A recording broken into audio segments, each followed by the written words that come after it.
Bom dia, pessoal. Para quem não me conhece, meu nome é Thiago. Aqui eu falo do canal Guarda Modular.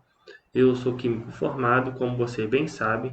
O meu canal é voltado para a área da saúde, principalmente na medicina natural, com o objetivo de ajudar as pessoas, mostrando como os recursos naturais podem ajudar a gente a curar diversas doenças, coisas que, de acordo com o status quo, né, com a medicina convencional, e pelos fármacos a gente não consegue, tá?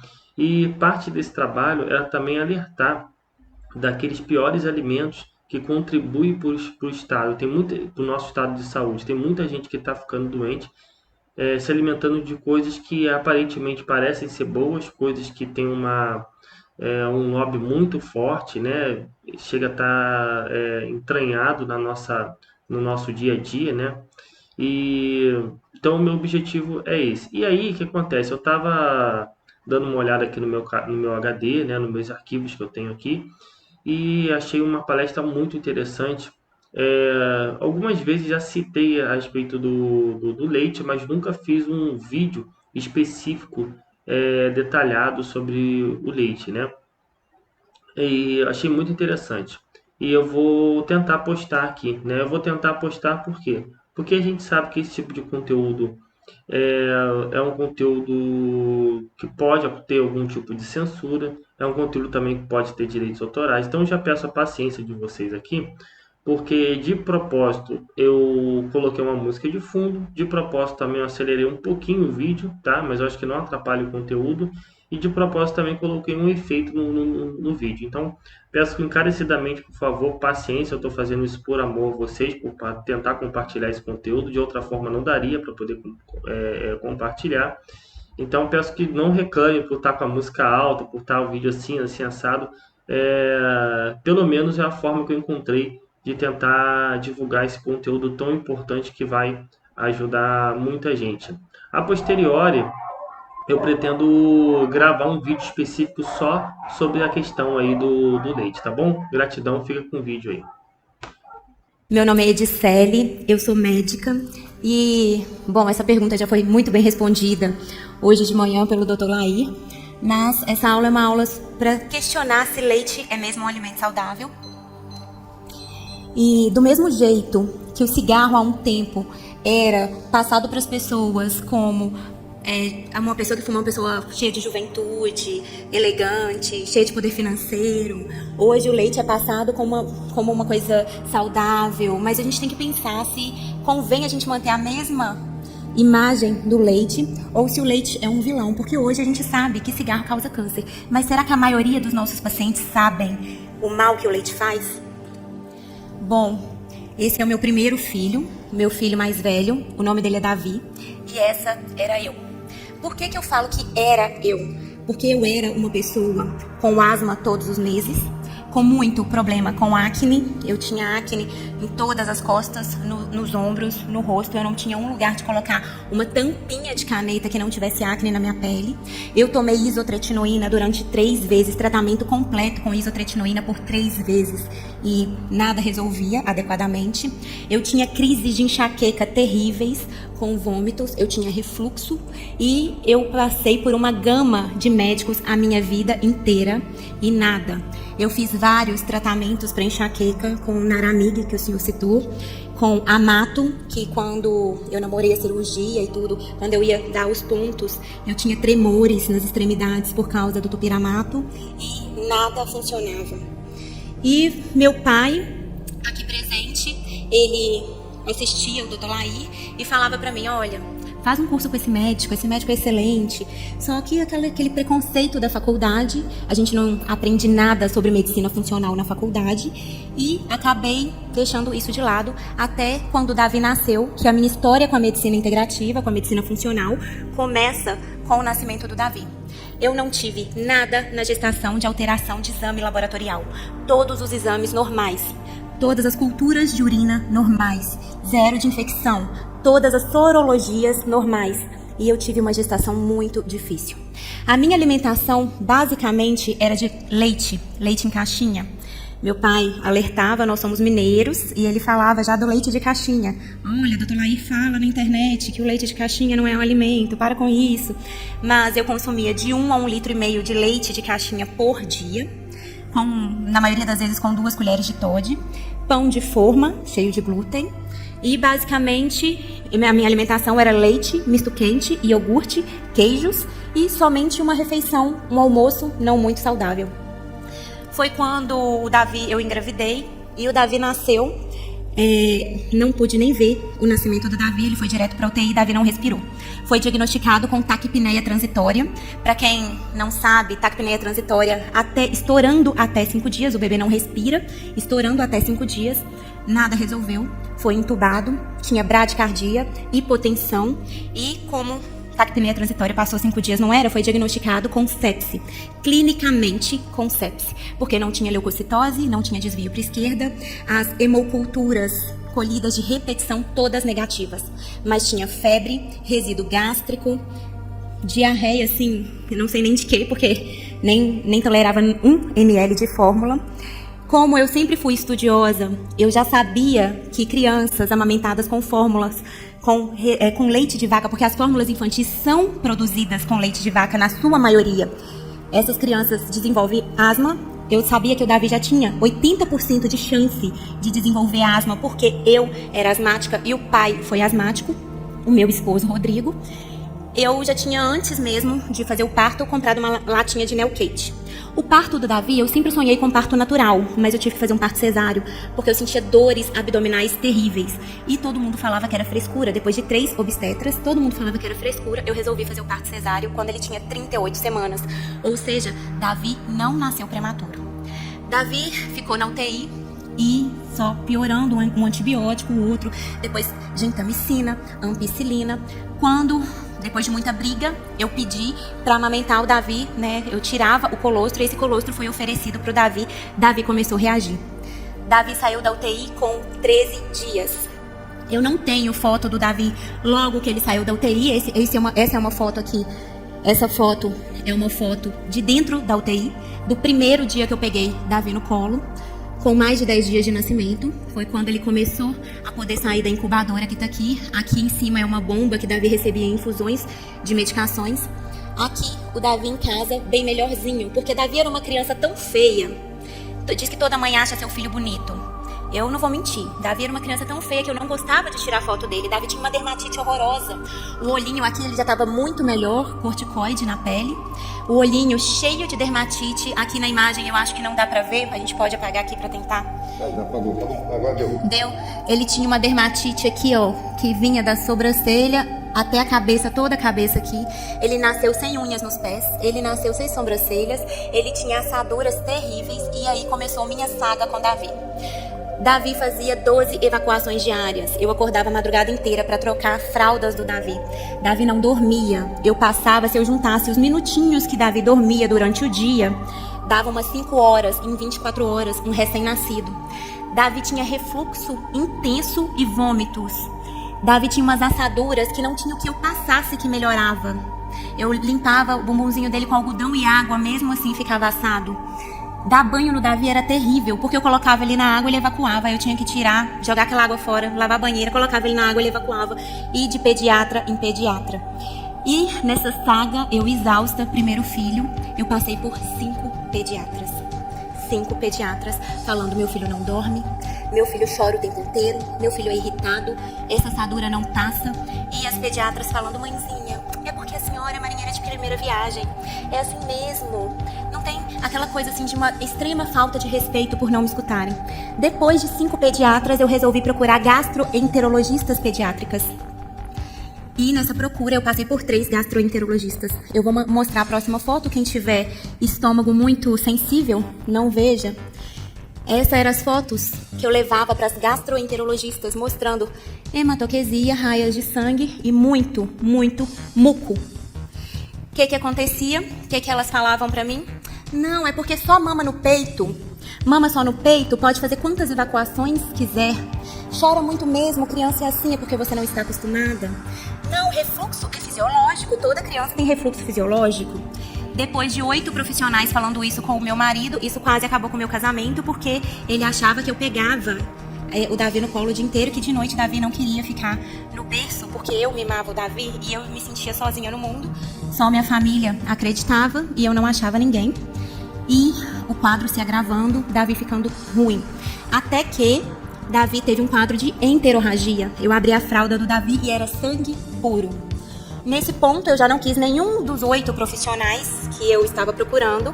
Liguei para uma professora, que era gastroenterologista da época da faculdade, que me deu pediatria. E ela falou comigo: Edicele, seu filho tem APLV, alergia à proteína do leite de vaca. Por telefone, o que eu fiz? Na mesma hora, eu lembrei do meu pai falando: cuidado com esse leite, assiste o Dr. Lair. Vai ver o Dr. Lair. E aí eu comecei a buscar os vídeos do Dr. Lair na internet. Foi aí que eu me envolvi com a medicina integrativa e esse trabalho nunca mais parou. E tudo que ele falava na internet eu ia pesquisar. Por quê? Porque se a gente não sabe, antes de pisar nesta sala, eu não sabia que ozônio existia. Hoje, ozônio é um dos carros-chefes no meu tratamento. Então, se você não sabe que existe, como você vai estudar? Por mais estudioso que você seja, alguém tem que te contar que existe, para você buscar informação, porque não tem como você pesquisar uma coisa que você não sabe que existe. Então, eu comecei a buscar todos os vídeos que o Dr. Lair falava na internet e comecei a estudar. E fui me especializando e fui procurando para saber mais do leite. E esse leite, esse conhecimento de leite, ele trouxe liberdade para mim, porque o Davi, nunca tinha colocado a boca, tirando o Monel Kate, dentro da UTI, em nenhum copo de água. Ele mamava no meu peito e era o que eu comia que adoecia o meu filho. Então, pela minha ignorância, eu falo que eu quase matei o meu filho. Por falta de conhecimento, pela minha ignorância. E comecei a estudar sobre o leite e eu vou trazer algumas informações para vocês aqui. O que o Dr. Lair já falou muito bem falado pela manhã. Eu vou passar de maneira mais rápida, mas o que for complementar eu vou explicar aqui pra vocês, para que vocês tenham essa consciência, porque é muito triste, eu tô falando agora como paciente, não como médica, e eu trago isso pro meu consultório. É muito triste a gente sentar na frente de alguém, falar que a gente tem um problema e essa pessoa não ajudar e não acreditar na gente. Então, hoje, eu tenho pacientes que sentam o Alexandre é prova disso. Eu tenho pacientes que eu já fiz de um tudo, que sentaram pra mim e falaram assim: doutora, toda vez que chove eu tenho dor de garganta. Se fosse um tempo atrás, eu vim de CTI, eu ia pensar: ai, meu Deus. Liguei pro Alexandre, ele me ajudou com o homeopático, porque eu já tinha feito todos os suplementos. A paciente, depois de 20 anos com dor de garganta, porque choveu, porque conversou com alguém, porque teve um estresse, porque ventou, tá curada da dor de garganta com homeopatia, que eu fui estudar mais quando eu entrei aqui. Então a gente tem que ter esse conhecimento e essa sensibilidade para acreditar no que as pessoas dizem pra gente, porque pode fazer a diferença. Imagina se eu não tivesse tido acesso a esse conhecimento, talvez hoje meu marido é o melhor pai do mundo, o melhor marido do mundo, talvez hoje eu não fosse nem casada, ia perder um casamentão, eu sou muito feliz no meu casamento. Talvez hoje eu não tivesse nem meu filho mais, porque com a quantidade de sangue que Davi evacuava, eu escutava um barulhinho de pum, eu começava a chorar, eu desenvolvi quase uma síndrome do pânico com barulho de gases, de tanto que meu filho sofreu. Meu filho começava a chorar 5 horas da tarde e ia parar de chorar 4 horas da manhã, cianótico, e ninguém acreditava. Quando meu marido viu isso, ele começou a acreditar, e quando ele teve o diagnóstico, nossa vida começou a mudar. Então, falando um pouco mais pra vocês aqui sobre o leite, o Alexandre citou mais cedo os tipos de leite. A gente tem leite tipo A, B, C e o leite longa-vida. O leite tipo A de ordenha mecânica é pasteurizado em uma fazenda e ele é envasado nessa mesma fazenda. O leite tipo B, ele é de ordenha mecânica, pasteurizado em várias fazendas e ele é envasado num centro de pasteurização. O leite tipo C, ele vem de várias fazendas, tanto faz ser mecânica quanto ordenha manual, não tem controle sanitário e ele vai para o saquinho tipo C. Ou ele passa por um processo de esterilização, que é o HT que o Dr. Lair já citou, que vai para a caixinha. Qual é a ideia que nós temos? Que o leite da caixinha é o melhor leite. Esse leite de caixinha, ele recebeu várias coisas para ficar ali. Além disso, a homogeneização e a padronização desse leite faz com que as gorduras fiquem mais tempo no nosso sangue. E aí tem um poder maior desse leite inflamar o nosso corpo por maior tempo que ele fica circulando na nossa corrente.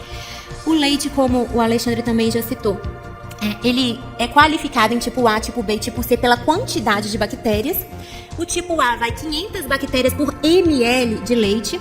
O tipo B, 40 mil bactérias por ml de leite. E o tipo C, 150 mil bactérias por ml de leite.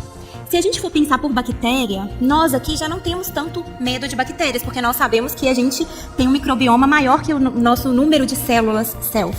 No entanto, o que acontece? Essas bactérias, quando esse leite tipo C, esse leite tipo B, eles vão para o centro, um centro de pasteurização ou de esterilização, essas bactérias, elas vão fermentar e esse leite pode azedar e separar o soro da proteína. Então, as pessoas que transportam esse leite, muitas vezes não são idôneas. E não é só os hormônios que vão para a vaca. Esse leite, às vezes, dentro do caminhão, recebe formaldeído, ureia. Além de receber formaldeído e ureia, recebe até mesmo soda cáustica. O que acontece? Qualidade do leite, isso tudo vai pra gente.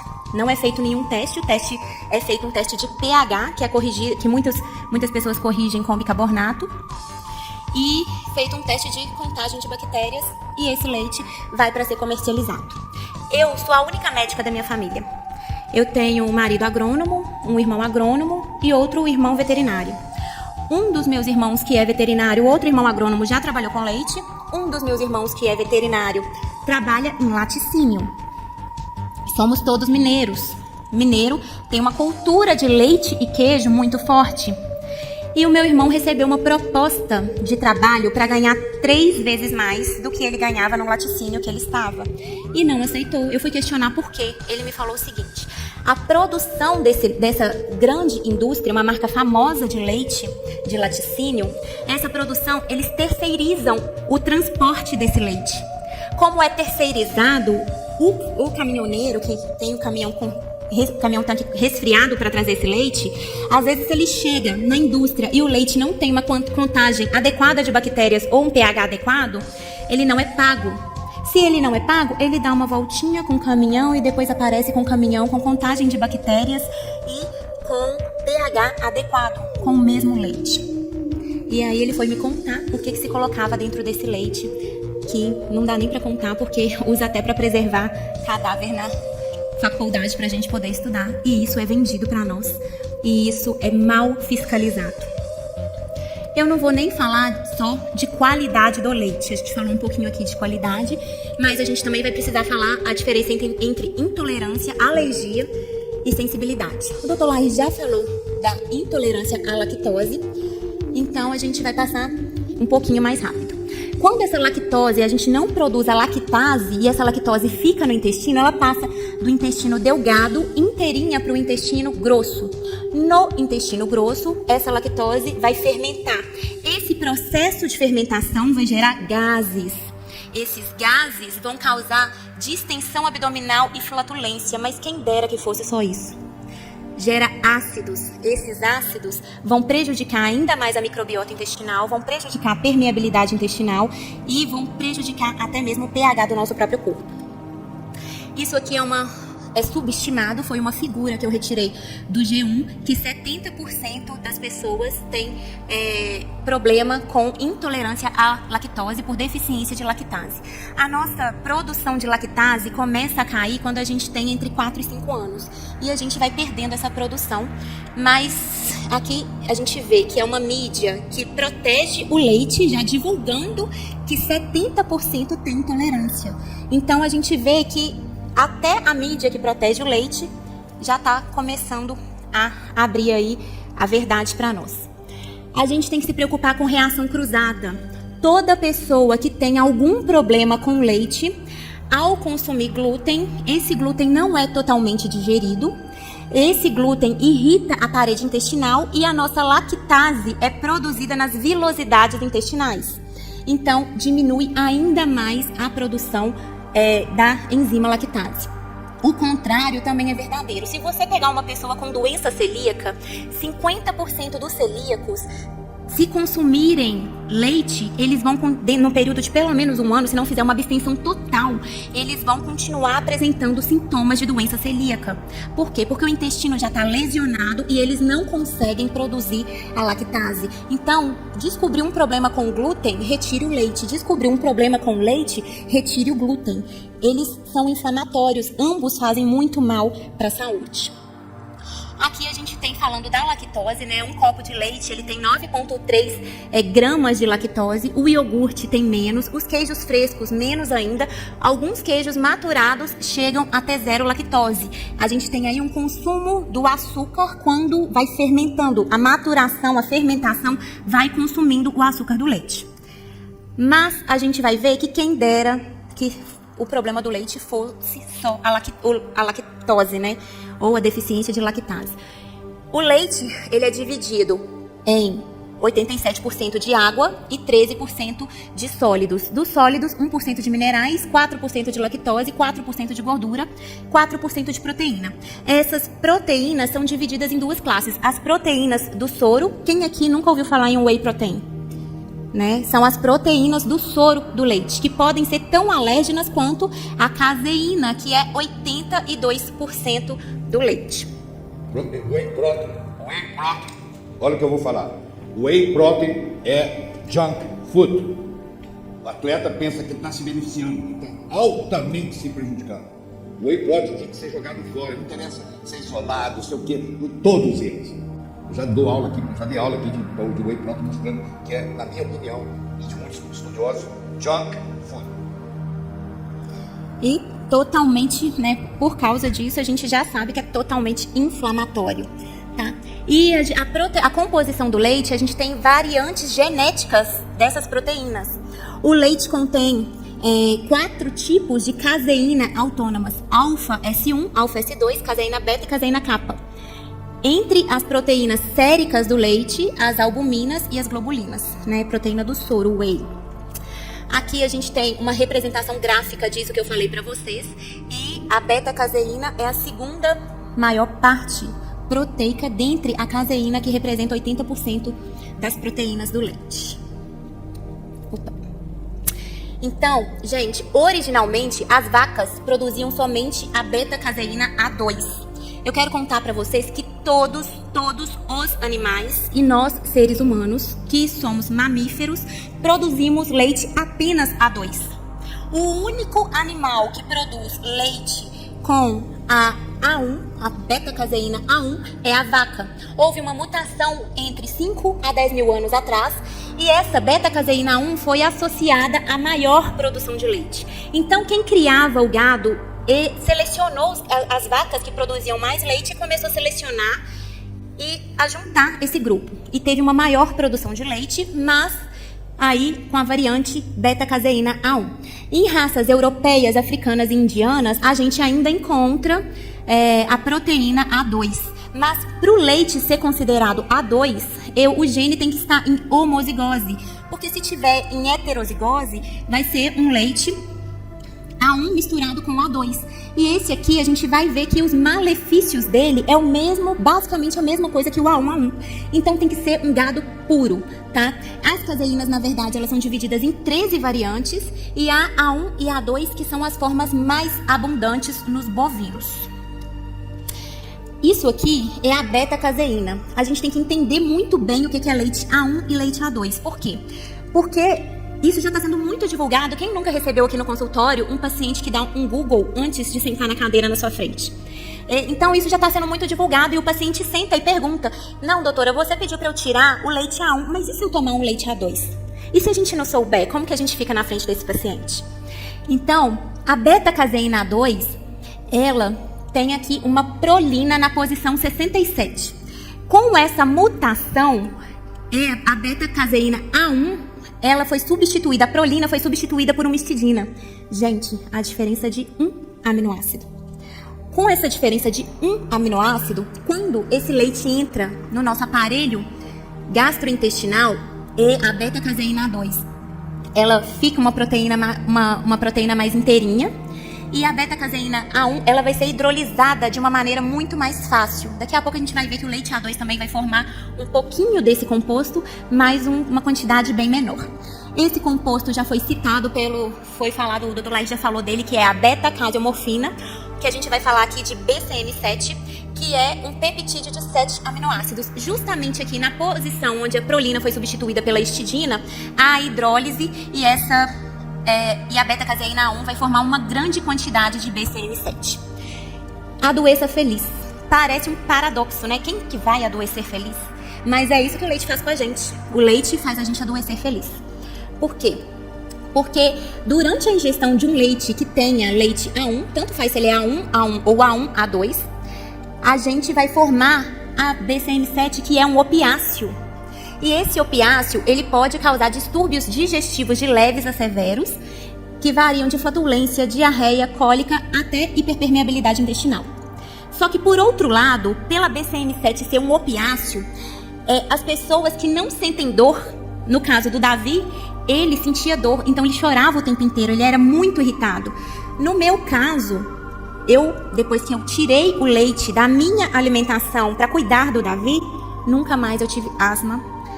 Enxaqueca só se eu fugir e comer alguma coisa contaminada com leite. Então é por escolha, né? É uma escolha agora, tem enxaqueca. Se eu vou comer, eu já sei que daqui a uma semana eu vou ter 1 ou 2 episódios de enxaqueca. Eu era uma pessoa completamente sem energia. Tirando os meus pais, que que eu morava com eles sempre viram que eu sempre estudei muito. Então, tirando eles, o resto da família, de tios, de primas, falavam sempre que eu era preguiçosa, porque eu não tinha energia pra fazer nada. Me faltava energia pra fazer qualquer coisa. Eu preferia ficar sempre dormindo do que, às vezes, ir turistar com as primas na adolescência. E eu não sentia nada. E sentia um prazer enorme de acordar de manhã e comer meu misto quente e meu copo de leite com Toddy. Então, por quê? Porque por ser um opiáceo, o leite causa uma sensação de paz e satisfação. E isso justifica, em parte, a paixão da humanidade pelos laticínios. Aqui a gente tem um artigo que, na produção de fórmula infantil, né, de primeira infância, as fórmulas para recém-nascidos, com leite livre de beta-caseína 1. A beta-caseína tem se demonstrado consistentemente importantes atividades biológicas no sistema imunológico, cardiovascular, gastrointestinal e sistema nervoso central. Isso aqui, quando eu descobri isso aqui, eu fiquei pensando muito no quadro do Davi, porque eu sentia muitas dores abdominais e Davi já nasceu com quadro de sepse, mas uma sepse sem leucocitose, sem identificar nenhum micro-organismo no sangue. Gente, se o BCM7 é capaz de alterar sistema imunológico, cardiovascular, gastrointestinal, ultrapassa a barreira intestinal, ultrapassa a barreira hematoencefálica de adultos, barreira hematoencefálica formada, por que a BCM7 não vai ultrapassar a placenta? Por que não vai circular no feto? Se causa mal a nós, adultos, um adulto médio tem 70 quilos, se causa mal um adulto médio de 70 quilos, o que pode fazer com um fetinho de 300 gramas, 500 gramas, 3 quilos? Então, com o que a gente está alimentando as nossas grávidas? A beta-caseína é a segunda proteína mais importante, né? Aqui eu coloquei o gene, que vocês vão receber os slides. Aqui tem o gene, que é codificado, e ela é expressa por um único polimorfismo de nucleotídeo, que eu mostrei pra vocês que é um único aminoácido aí. Em contraste, a beta-cardiomorfina 7 é menos provável de ser liberado após digestão gastrointestinal do leite A2. O leite A2, a gente vai ver que libera um pouco, mas libera muito menos do que o leite A1. A BCM7 é reconhecida por mostrar uma potente atividade opioide e uma afinidade para receptores mu-opioides. Desencadeia a liberação de histamina in vitro em mastócitos peritoneais de roedores e em leucócitos de sangue periférico humano. Além disso, causa a formação de pápulas, erupções cutâneas semelhantes às induzidas por histamina. Quando injetada em animais, a BCM7 retarda a motilidade gastrointestinal, semelhante ao efeito da morfina, e essa observação é replicada em humanos. Então, todo o trânsito gastrointestinal, toda a peristalse vai ficar mais lentificada. Igual como quando a gente dá um tramal ou morfina para o paciente, tá? Vocês lembram aqui das erupções cutâneas iguais às induzidas por histamina? Da dermatite que o Davi chegou em casa? A BCM7 induz apneia e respiração irregular em roedores e é reconhecida como um fator de risco para apneia em bebês. Pode ser responsável por morte súbita. Aí eu fui lembrar que o Davi nasceu e não respirou. Ficou 5 dias sem respirar, mais de 5 dias, né, que ele teve que ser entubado. Então, ele pode ser responsável por morte súbita em bebês. O meu filho, quando ele nasceu, ele já foi para UTI. Não que a UTI seja o melhor lugar para se estar, mas se essa criança nasce e não apresenta esse problema no hospital, essa criança nasce, a gente leva essa criança para casa e durante a noite essa criança morre. Leite pode ser responsável por morte súbita. E a gente está considerando que é um alimento em potencial, né? A BCM7 está fortemente associada à gravidade clínica dos transtornos do espectro autista em crianças. O Dr. Lair mostrou muito bem a evolução de 1970 para cá. Eu tenho um dado de 2018. Hoje, nós temos uma criança para cada 42 crianças normais. Uma criança autista para cada 42 crianças normais. Esse dado é de 2018. E se a gente continuar na mesma proporção, em 2030, que é amanhã, a gente vai ter um autista para uma criança normal. E a gente acha que autismo é só genético. Atualmente, as fórmulas infantis padrões são baseadas em proteína do leite de vaca e destinam-se à nutrição infantil precoce em casos excepcionais, em que as mães não podem ou são clinicamente contraindicadas para amamentar seus bebês. Mentira, não destina só a isso. Hoje, muitas mães precisam já trabalhar. Eu tive que voltar pro plantão, eu larguei parei com quase todos os meus plantões de CTI, mas para não ser demitida do hospital, afastada do corpo clínico, Felipe, que é o meu filho mais novo, com 2 meses, eu já tava dando plantão dentro de CTI. Meu marido de madrugada entrava no carro, levava o bebê pra mamar, eu saía do CTI, tomava banho, lavava a mão, trocava a roupa, amamentava, voltava pro CTI, meu marido voltava pra casa e 3 horas daí, tudo de novo. Então, o BCM7 foi detectado no plasma sanguíneo de bebês alimentados com leite de vaca. Como é que com isso tudo aqui, a gente ainda está fazendo fórmula infantil com leite de vaca? Qual é o problema, gente? É consenso entre as sociedades e os profissionais que a causa da intolerância ao leite é a lactose. Só que muitas pessoas que ingerem um leite do tipo A2, elas não têm problema. E leite do tipo A2 tem lactose igual, não tem diferença nenhuma entre a lactose do A1 para a lactose do A2. Tem a mesma quantidade de lactose. Então, isso está sendo subestimado. Muito provavelmente não é a lactose, é o BCM7, tá? A relação do BCM7 com os quadros de intolerância à lactose parece ser verdadeira e depende de mais estudo. Mas quem que quer fomentar mais estudos? Eu vi uma palestra de um médico muito famoso, de uma mídia muito famosa, a mais famosa que nós temos aqui no Brasil, que ele começou a palestra assim: é um absurdo eu ter que vir aqui para falar que tomem mais leite. E aí eu fui ver que essa palestra foi patrocinada por uma grande indústria de leite. Tá zoando com a minha cara, né? Mas, um fato a favor da hipótese é isso que eu te falei. Muitas pessoas que tomam leite de cabra e de ovelha, que eu já falei pra vocês que todos os outros animais só tem caseína A2, não tem problema, só tem o problema com o leite de vaca. Então não é a lactose, é a BCM7. O cálcio das crianças. O doutor Lair abordou isso, mas eu vou trazer pra vocês a ilustração do meu filho Davi. O Davi, a gente fez exames com 1 ano, todos os exames de sangue ainda deram alterações, ele ainda tinha problema com leite. Quando ele fez 2 anos, fizemos todos os exames com a pediatra de novo e nada. Ela falou: Edicele, 90% das crianças estão curadas aos 2 anos, só 10% permanece. E ela falou: e o cálcio do Davi? Agora você tem que dar no mínimo um pedacinho de queijo pro Davi por dia. Aí... parece piada, né? Depois disso tudo, parece piada.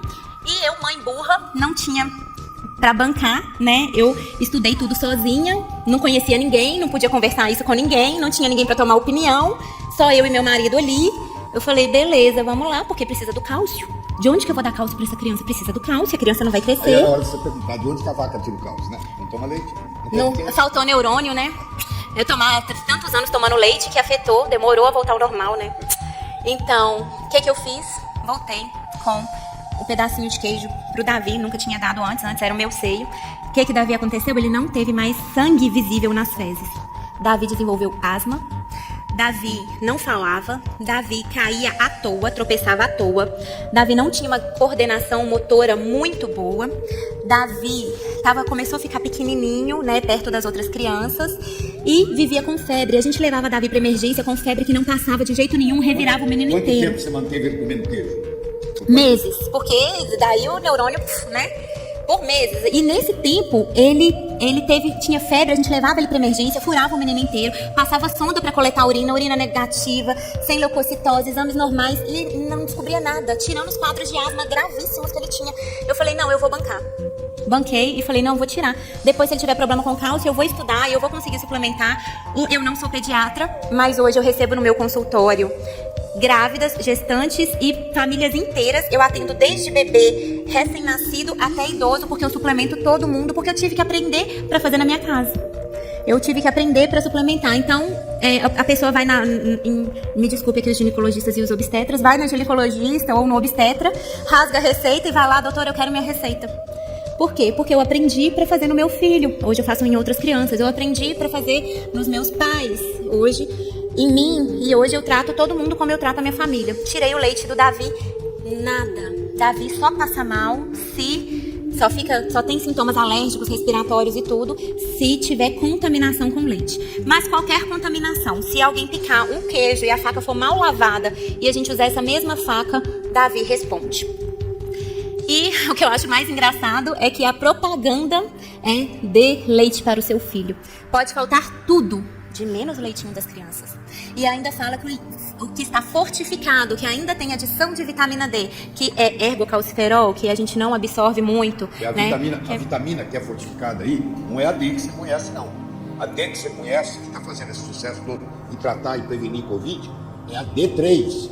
Isso aí é D2. Eu vou aproveitar aqui e falar para você. Não ingira nenhum alimento fortificado, enriquecido, que chama. Todos eles são problemas, tá? Todos, sem exceção. Falou que o alimento é fortificado, por favor, jogar no lixo. Porque é preferível você jogar no lixo do que dar pro seu filho. Tá bom? Fica isso aí. E isso aqui, ó, fortificado com fibra, ferro, zinco, A, C, D, E. É ferro inorgânico. Destrói a microbiota intestinal. É inorgânico, por incrível que pareça. Que é barato. O orgânico é caro. O que é nada é caro. O inorgânico, o metálico, é barato. Isso é o metálico, cara. Além disso, alguém já viu... Se não estiver acreditando em mim, você chega em casa, pega o sucrilho do seu filho, põe uma vasilha com água, pega um imã e faz assim com o sucrilho, que o seu filho vai seguir o imã. Aquilo ali é ferro metálico, altamente prejudicial. No sucrilho das crianças que tomam de manhã antes de ir para a aula, pra você entender. Tá? Faz lá, mostra bonitinho andando. Eu já mostrei para vocês aqui, o sucrilho andando com imã. E a presença de metais no sistema nervoso é uma das causas de autismo e de Alzheimer, além de tantas outras doenças. E alguém já viu aqui, gente, vaca dando leite em pó? O que isso passa para virar pó? Vamos lá.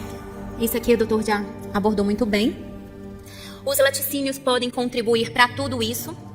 Hoje, eu quero que os doutores prestem muita atenção, porque tem pessoas que podem consumir laticínios. Vou falar disso daqui a pouco. Mas as pessoas que chegam para nós são doentes. Eu só recebi uma paciente até hoje, de 27 anos, que sentou no meu consultório e falou assim, eu perguntei, oi, tudo bem, como eu posso te ajudar? E ela, doutora, eu só vim fazer meus exames anuais preventivos. Uma de 27 anos. Todos os outros pacientes vêm com problemas. Então, a nossa população não é a população em geral. A gente está falando de dados aqui muito altos, mas esses são dados da população em geral. A nossa população é uma população doente. Então, sentou no meu consultório. Quando oportuno, eu faço a biorressonância, porque nem sempre eu faço na primeira consulta, eu espero ganhar a confiança do paciente primeiro. Mas sentou no meu consultório, sai sem glúten, sai sem leite. E aí a gente vai falar da biorressonância. Você tem só 3 minutos. Tá, muita coisa. Resumidamente, biorressonância. Quando o paciente, isso é o que eu tenho visto na prática clínica, isso aqui eu vou contar pra vocês a minha prática. Quando o paciente é muito sensível, é um paciente que não tem resiliência, por melhor que ele cuide da saúde, é um paciente com a saúde mais fragilizada, ele não tolera nenhum tipo de leite, nem leite de cabra, nenhum tipo de leite. Eu nunca encontrei nenhum paciente que tolerasse o leite de vaca. Pra não mentir, um ficou borderline, pra não mentir. Todos os outros não podem com leite de vaca. E quando o paciente é menos sensível, ele pode com o leite A2. Esse estudo aqui eu vou passar rapidinho, é um estudo que comparou fórmula. Como eu tenho pouco tempo, esse aqui foi normal. O resultado desse aqui, desse padrão aqui, foi que o grupo controle e o grupo A2 estatisticamente não diferiram no número de leucócitos na microscopia. O leite A1, A2 e A1, A1 aumentou o número de leucócitos nos intestinos desses camundongos que foram pesquisados. Aqui são fórmulas, esses são marcadores inflamatórios, foi a pesquisa de marcadores inflamatórios. A gente vê aqui um grupo controle e o grupo A2, sempre apresentando mais ou menos o mesmo padrão. As letrinhas aqui é porque diferiu, né, estatisticamente. E sempre que a gente vê o leite A1, A2 e o leite A1, sempre tem mais marcadores inflamatórios. Então isso já está provado, tá, gente? É totalmente provado. Aqui a gente tem a comparação do leite cru. Esse aqui é um leite A2 cru. Esse aqui é uma fórmula que foi desenvolvida sem beta-caseína A1, fórmula infantil. E esse aqui é o leite humano. Isso aqui é a proporção de BCM7 por 100 ml. Gente, incrível que pareça. O leite A2, hoje a gente tem comercialização de leite A2 no Brasil. Já 15% da população, da produção de leite é de leite A2. Tem uma marca muito famosa que está fazendo essa propaganda no Brasil, mas é pasteurizado. E a produção se mantém, se o leite A2 se mantém próximo de grupo controle ou próximo do humano, se o leite A2 for cru. Porque o leite cru a gente produz menos BCM7, mesmo sendo o A2 produz uma quantidade de BCM7. Como evitar o leite? Leia rótulo. Margarina tem leite, cereal tem leite, chiclete, goma de mascar, bala de caramelo, tudo tem leite. Leia rótulo. As opções para o leite. Aqui a gente tem o leite de soja. Todo mundo que eu falo para tirar o leite que vai num nutricionista não funcional ou num outro médico, o médico fala, então vamos dar leite de soja. 1 minuto, doutor. Leite de soja não recomendo por causa dos disruptores endócrinos que a gente já conversou aqui hoje com o doutor Lair, já aprendeu aqui hoje com o doutor Lair. A gente tem outros leites vegetais que pode ser o leite de amêndoas, o de aveia, o de coco, o de arroz ou o leite de castanha de caju. Desses leites todos, o meu favorito é o leite de coco pelas propriedades nutritivas. Se é uma criança que chega e a mãe sempre quer saber no consultório o que eu dou pro meu filho, eu falo leite de coco. A gente pode bater 2 cocos verdes com um coco seco, água e coco, e bate tudo e coa um leite excelente para a saúde. Esse é o Davi.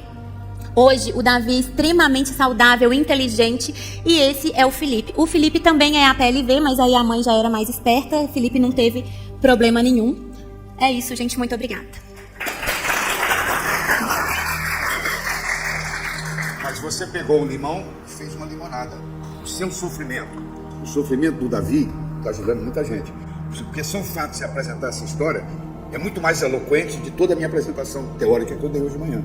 Porque você mostrou na prática que a gente precisa aprender, entendeu? Que as pessoas não entendem. Que é muito sofrimento, as crianças sofrendo, as mães sofrendo.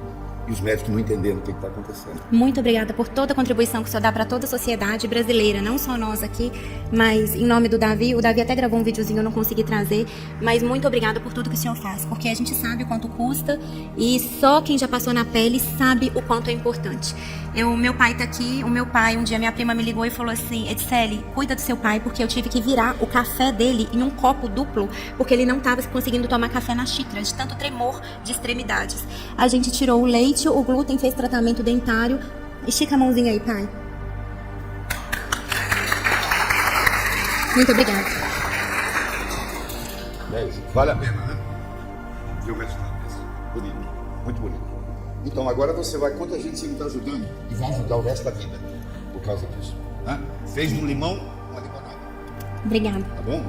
Estamos muito orgulhosos de você.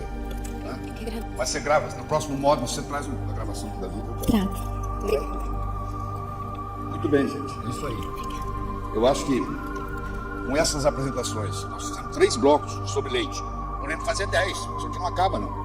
Mas esses 3 blocos eu espero que tenha sido o suficiente para você abandonar o leite para sempre. Entendeu? Porque traz muito sofrimento para a humanidade. É um veneno, na verdade. Tá? Eu sei que quando eu comecei essa campanha, sei lá, 15 anos atrás, eu corri o risco até de ser preso.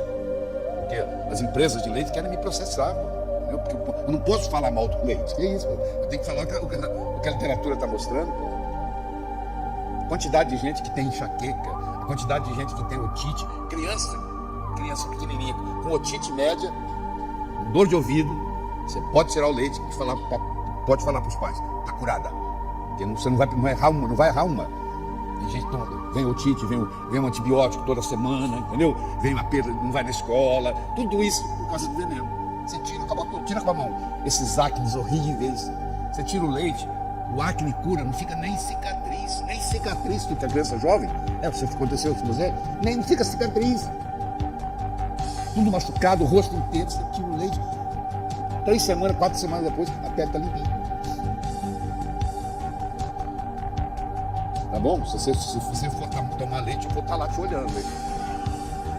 Só tomando conta. Aqui também não sabe, mas serve. Aquele probiótico está morto. Quando eles colocam lá, eles colocam o número certo. Só que como o leite é pasteurizado, o probiótico não sobrevive. Quando ele chega na sua mesa, você lê lá 5 bilhões de cadáveres. Entendeu? Já morreu. Porque com leite pasteurizado ele não consegue se manter vivo. Quer falar alguma coisa? Tá bom, é diferente.